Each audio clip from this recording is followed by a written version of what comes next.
which they have in the hunger strike and the hunger rally and all that stuff that we have footage of. We're up here this weekend for the screening of my film Vala for You and Vala, and we were at the President Bollinger event. It was just, what was that? Reception Wednesday night. Yeah, I wanted to say something about the reception at Wednesday night. I actually wanted to interview Mr. Bollinger because I didn't see him at the hunger strike at all, and that was the most important question that I wanted to ask. The only question I didn't get to ask, and I do have it on camera, because I asked President Bollinger, was he at the hunger strike rally at all? Because I didn't see him, and he goes, "No, he wasn't there." So, and he gave some more, but I have that all on tape. We have this whole weekend on tape, and it's been like wonderful, marveling experience, everything. So, let me add to this. I had deep empathy when Kanye West lost his mother so suddenly, and mostly because I really could relate to the fact that she and he worked together so closely, and I'm sorry, so I know he was devastated by it.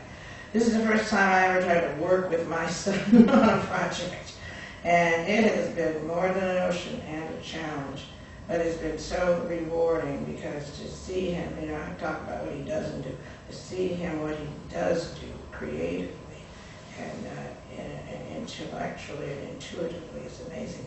So this is leading me to tell you what the name Vala means, because we get a lot of questions about that. So it doesn't mean anything. It does, we found out later. But he had me, and together, we were looking on the internet, we were just making up words. He thought that it was best to make up a word, short and simple, that people could remember. Once you Google and I wanted it to be one word, like Google, or something that would just be catchy to the world. And next thing I found out that actually that word actually exists. I thought I made it up, but there's actually like a Stargate character or something named Vala. In Brazil, right, there's a character. There's a character named Vala in Brazil. A woman on it, yeah. It's funny. And then in Brazil, I believe they use it, don't quote, but I believe they use it to sing "What's Up, Hey," so that worked out too. And now we learned we have an editor named Raul Betancourt with Pillow Talk, and he called today, by the way, come out and tell you. He was so concerned because there were so many glitches with this thing, technical. But we're still proud and pleased with it and with him.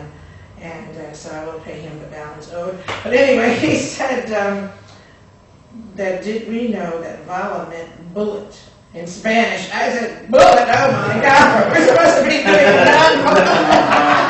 So we're supposed to be doing non-violent movie, so I said, let's look at it this way, the shot heard around the world. Remember that, Patrick?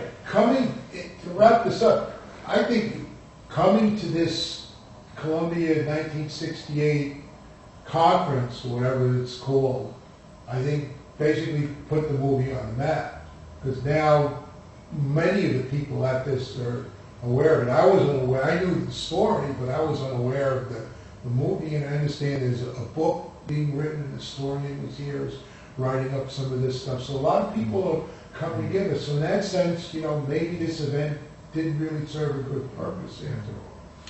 Well, the event served a tremendous purpose. To see 400 or 500 people out there last night to see the Thulani Davis production of what we were experiencing here was fantastic. We are all just so brilliant, and that's what I'd like to end on. A lot of people think that, I heard that they were thinking that SDS wanted to burn down Columbia, and some of our guys, they said they never want to come back to Columbia. They haven't been here in 40 years. I loved Barnard College, the women's school of Columbia University, from the day I arrived, from the day I applied to come. I always wanted to go to some kind of an independent women's school where I didn't have to be in competition with the men, but I wasn't going to go to Wellesley or Smith in the woods somewhere. I wanted to come to the big city. I could go to Howard to the black school. I said to my mother, no, there's got 3 million black people up in Harlem. I'm going to New York City, and I'm going to Barnard College if they accept me, if they will have me. And they did with scholarship and money. And I'm still always, I'm very active. I'm the president of my class of '69. And it was very hurtful that I didn't get the kind of publicity from my coordinating committee here that I wanted to about this film. And even of the other films. I just film is not the medium that was to be elevated here. You had to be a PhD, a speaker, whatever. But one of the coordinating committee said to me, well, Sherry, I haven't seen your film yet. I said, oh, I didn't know it was going to have to be pre-screened. What are you afraid of? I'm a Barnard graduate. I'm not going to do anything to harm this community. It's not going to be no X-rated, you can't look at film. So thank you for having us on your show. I wanted to say about that too. The whole experience at Columbia has left me with a very, not a very bright perspective of what Columbia is and what it's about. So I don't have any respect for Columbia actually. And I'll say that because there's a few reasons. Because when working on this film, I just realized how much is what's really going on. I mean, people may take a true lesson from the film, but me actually working behind the scenes and creating it, seeing what's really happening from a different angle, is that it's really a lot that's going on with this school as far as the racism and discrimination at Columbia University, and all the different aspects of the different protests that they go on. I mean, they go on and on, demonstrations, students constantly. I mean, since '68 to the '70s and the '80s and '90s. I mean, it's history on it. It goes on and How do you on. connect? Yeah. How did you connect with you as a young person? How did you connect with the students that you saw here, was at meetings with, or seen on the campus here? There's a BSO here. There must be a graduate student, you know, and there's. Did you talk to anyone? Did you exchange any cards? Did you exchange any numbers? You all be hooking up and whatnot? I spoke with a lot of students. Some of the students. One of the main things I saw vividly on the Columbia campus is I see a lot of Asian students, and that's not to say that there's other people here, but I'm just saying I just see a lot, and there's the black students that are here. There's not too many of them, and that I see vividly, and they're sort of in the background.